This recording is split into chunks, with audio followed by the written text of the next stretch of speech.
T20 ప్రపంచ cup 2026 tournament ఇప్పుడు super 8 దశకు చేరుకుంది. టీమిండియా గ్రూప్ దశలో బాగా రాణిస్తుంది కానీ ఓపెనర్ అభిషేక్ శర్మ ఆట తీరు అందరినీ కలవరపరుస్తుంది. ఈ టోర్నమెంట్లో ఇప్పటివరకు 3 మ్యాచ్లు ఆడిన అభిషేక్ శర్మ మూడింట్లోనూ డకౌట్ అయ్యాడు. అవును, 3 సార్లు జీరోకే పరిమితమయ్యాడు.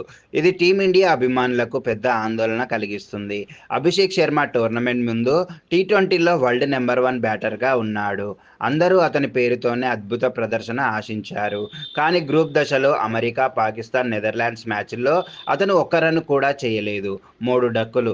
ఇది భారత ఆటగాడికి టీ20 వరల్డ్ కప్లో అత్యధిక డక్ల రికార్డును సమం చేసింది. ఇటీవల న్యూజిలాండ్ సిరీస్లో కూడా 2 సార్లు డకౌట్ అయ్యాడు. గత 10 ఇన్నింగ్స్ల్లో 5 సార్లు డకౌట్ అయినట్టు గణాంకాలు చెబుతున్నాయి. ఈ నేపథ్యంలో టీమిండియా మాజీ captain, legendary batter Sunil Gavaskar గారు సంచలన వ్యాఖ్యలు చేశారు. అభిషేక్ శర్మపై మండిపడ్డారు. 3 మ్యాచ్ల్లో 3 డక్కులు కాదు, గత కొన్ని ఇన్నింగ్స్ల్లో 5 సార్లు డకౌట్ అయ్యాడు. ఇలాంటి పరిస్థితుల్లో అతను జట్టులో కొనసాగడం సరికాదు అని ఆయన విమర్శించారు. అభిషేక్ ఆటలో ఆత్మవిశ్వాసం లోపం, ఒత్తిడి కారణంగా అతను ప్రతి బంతికి బలంగా ఆడాలని ప్రయత్నిస్తున్నాడని, అది తప్పు అని చెప్పారు.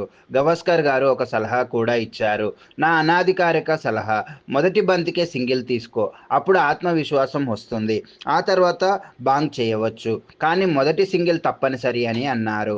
అయితే సూపర్ 8 దశలో టీమిండియా గెలవాలంటే అభిషేక్ శర్మను పక్కన పెట్టాలని, సంజు శాంసన్ను ఓపెనర్గా తీసుకురావాలని గవాస్కర్ గారు స్పష్టంగా సూచించారు.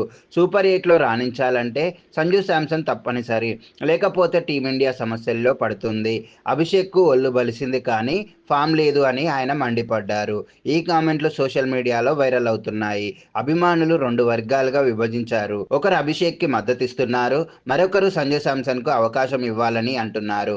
టీమిండియా మేనేజ్మెంట్ ఏం నిర్ణయిస్తుందో చూడాలి. అభిషేక్ శర్మ లాంటి యువ ఆటగాడు తిరిగి ఫామ్లోకి రాగలడని అందరూ ఆశిస్తున్నారు. కానీ సూపర్ 8లో బలమైన ఓపెనింగ్ జోడీ అవసరం. గవాస్కర్ గారి ఈ వ్యాఖ్యలు టీం సెలెక్షన్పై పెద్ద చర్చను రేకెత్తిస్తున్నాయి.